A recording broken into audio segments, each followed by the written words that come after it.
to my podcast, Love and Courageous. I'm the host, Demetris, and on today's episode, I'll be speaking about artificial blood. So, scientists are working on a project to develop artificial blood that can be stored in powder form and reconstituted by medics. So, tens of thousands of people in America bleed to death each year before they even get to the hospital. And the cause of this is because medical helicopters, ambulances, and military medics cannot carry blood because it will go bad too fast without adequate refrigeration. So at the University of Maryland School of Medicine in Baltimore, they are doing a research on artificial blood. Dr. Allen, who is a scientist at the university, is conducting a research on artificial blood by testing it on rabbits. So Dr. Allen and his team drain the blood from the rabbit to simulate what happens to a person who's hemorrhaging from an injury. So then they're going to fill the rabbit veins with artificial blood. Dr. Allen and his team make synthetic blood from hemoglobin, the protein that nourishes the body with oxygen. The researchers extract hemoglobin from expired blood and enclose the protein in a bubble of fat that creates artificial red blood cells. The protective bubble is an innovation that doctors think will solve the safety problem caused by other attempts at making synthetic blood.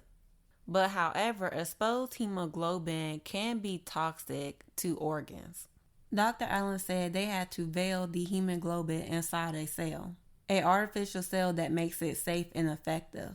Scientists then freeze-dry the artificial red blood cells into a powder that can stay good until an emergency. It is designed so that at the moment it's needed, a medic can mix it with water and within a minute, you have blood. It is also shelf-stable for years and it can be easily transported. So the point is so you can give a transfusion at the scene of an accident. In addition to using emergency medicine, military medics could also use artificial blood to save wounded soldiers. The Defense Department is spending more than $58 million to help fund a consortium that's developing doctor synthetic blood, along with other components that enable clotting and maintain blood pressure.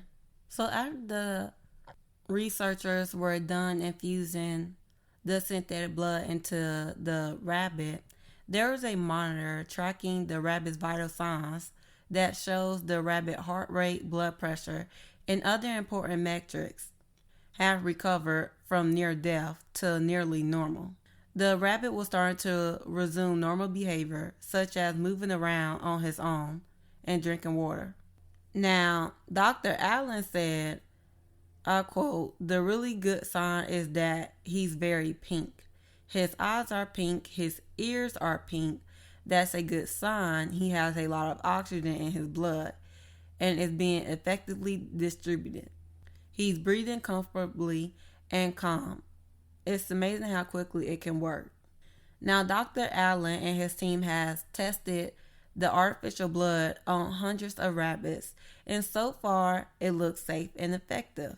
Now, these rabbits in these experiments will later be euthanized so the researchers can perform a necropsy to make sure the artificial blood did not cause any tissue or organ damage.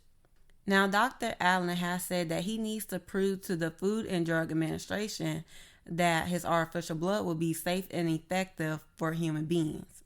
He hopes to start testing it on humans within 2 years. But a team in Japan has already started testing a similar synthetic blood in humans. So I'm going to go over a few of the pros and cons of artificial blood and why scientists think that artificial blood is good to use. So one of the reasons why they think it's good to use is because artificial blood does not have a blood type. Anytime when people need blood, the patient blood has to match with the donor's blood.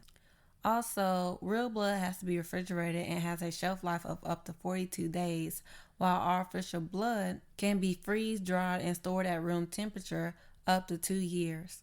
And real blood requires tests for hepatitis, HIV, and other pathogens versus artificial blood. You don't need to take a test. Also, artificial blood could benefit people with blood disorders who need regular long-term blood transfusions. Now, here are some of the cons of artificial blood. One, artificial blood has shown potential toxicity, including lung damage, stroke, hypertension, skin rash, abdominal pain, diarrhea, fevers, gastrointestinal problems, and jaundice. Also, when it comes to artificial blood, it only mimics a few of the many functions of natural blood, such as oxygen transport. Artificial blood may not perform other critical roles, such as immune response or clotting. Also, incomplete healing. Artificial blood may not fully integrate with the body's tissues and can sometimes lead to complications like inflammation or thrombosis. Also, the cost of artificial blood can be very expensive. So that's all the information that I have. But however, I will say I don't fully agree with it.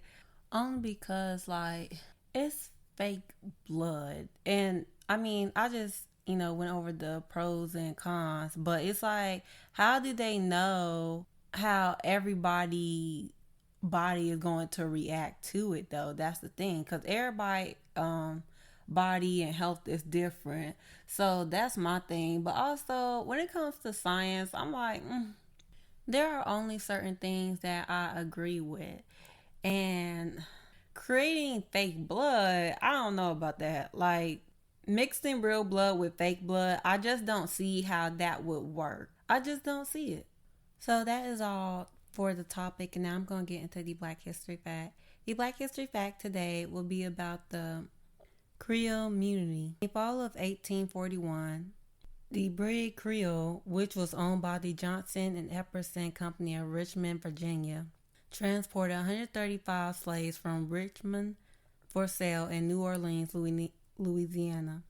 The Creole had left Richmond with 103 slaves and picked up another 32 in Hampton Roads, Virginia. Most of the slaves were owned by Johnson and Epperson, but 26 were owned by Thomas McCargo, a slave trader who was one of the Creole passengers. The ship carried tobacco at crew of 10, the captain's wife, daughter, and niece, 4 passengers, including slave traders, and 8 slaves of the traders. Madison Washington, an enslaved man who escaped to Canada back in 1840, but was captured and sold when he returned to Virginia in search of his wife, Suzanne, was among those being shipped to New Orleans. On November the 7th of 1841, Washington and 18 other male slaves rebelled, overwhelming the crew and killing John R. Howell, one of the slave traders. The ship's captain, Robert Ensor, along with several crew members, was wounded but survived. One of the slaves were badly wounded and later passed away.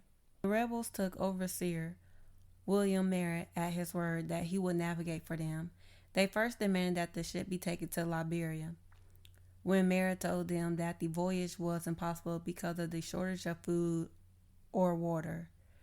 Another rebel, Ben Blacksmith, said they would be taken to the British West Indies because he knew the slaves from the Hermosa had gained their freedom the previous year under a similar circumstance. On November the 9th of 1841, the Creole reached Nassau, where it first was boarded by the harbor pilot and his crew, all local black Bahamians. They told the American slaves that under British law they were free and then advised them to go ashore at once.